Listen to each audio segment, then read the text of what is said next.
This is a story about the biggest cure in human history. It's also a story about what happens when some people would rather keep us sick. It's about a brilliant but reclusive scientist named Dr. Elias Monroe, who in 2009 developed a cure for nearly every known disease.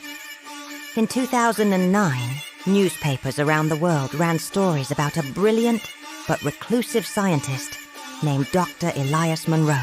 He had developed a cure for nearly every known disease, everything from cancer and diabetes to Alzheimer's and even viral infections. Early trials were showing miraculous results. People who had been given a terminal diagnosis were put into remission. Clinical trials were about to begin, and the world was about to be saved. But then Elias Monroe vanished. Overnight, his research disappeared from the internet. His lab was destroyed in a mysterious fire, and Elias was nowhere to be found. All evidence of his work was erased except for a handful of newspaper clippings and a few forum posts. And because the story was so sensational, most of those quickly disappeared as well. Now here's where our story starts. A young investigative journalist is researching a different topic altogether when she stumbles across a forgotten forum post referencing Elias' original formula. Could there still be a copy somewhere on the dark web? Our intrepid journalist thinks it's worth looking into. She tracks down the original poster only to find that he has mysteriously disappeared. But before he went missing, he uploaded a file to a private server, one that he claimed held the key to curing all diseases. The journalist enlists the help of a hacker to infiltrate the server. But once inside, they find that the file has been encrypted. It's useless. But the hacker recognizes the encryption and tells the journalist that he might know how to get the key. As the journalist closes in on the truth, she finds herself pursued by shadowy figures who want the formula destroyed. Who are these people? Why are they after the journalist? And why do they care so much about keeping this secret hidden?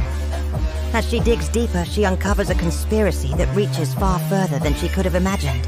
She learns that the biggest cure in human history was buried on purpose, and some people will do anything to keep it that way. Now, if you've been keeping track at home, you might have noticed that I haven't actually mentioned what's in the medicine. I haven't said that because it doesn't matter. This isn't a story about a magic formula. It's about the forces that stand in the way of progress, the people who benefit from our collective sickness. It's about the corruption that allows pharmaceutical companies to profit from tragedy and the lengths to which they'll go to protect their profits. When the journalist first begins her investigation, she's working with the best information available. She's reading old newspaper clippings and she's scouring the internet for any mention of the cure. She even tracks down the scientist's former assistant, but he doesn't know anything either. He claims that Elias Monroe was a brilliant scientist, but also a very private person. No one knew what he was working on until it was too late. As the story progresses, though, the journalist begins to uncover the truth.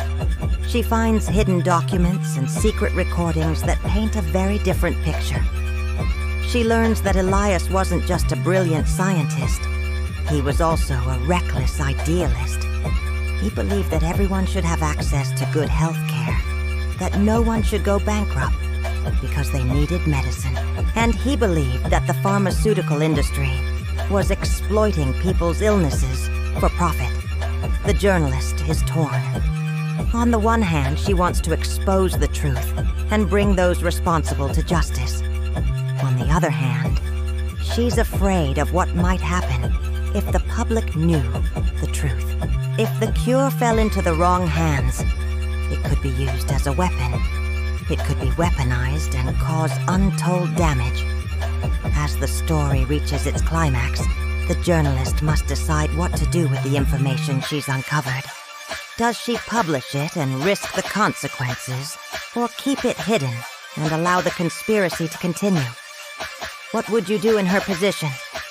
Let me know in the comments below.